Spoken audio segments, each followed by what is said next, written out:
गिन के नया पिस्टल लियाइल बन किन के मारब छाती में 6 गोली गिन के अरे भाई। नया पिस्टल लियाइल बन किन के मारब छाती में 6 गोली गिन के मैं खाली कर देब।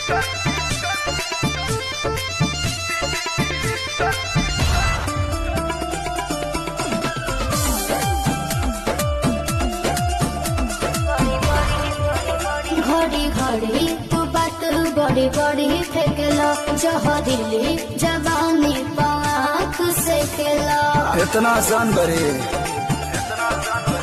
खाली फेंकिले ना बात बॉडी गार्ड चले साथ अच्छा। खड़े खड़े किन ले बेतना बाटे आवा काट अभी भइल बाटे रात करे खातिर मुलाकात कबो टाइम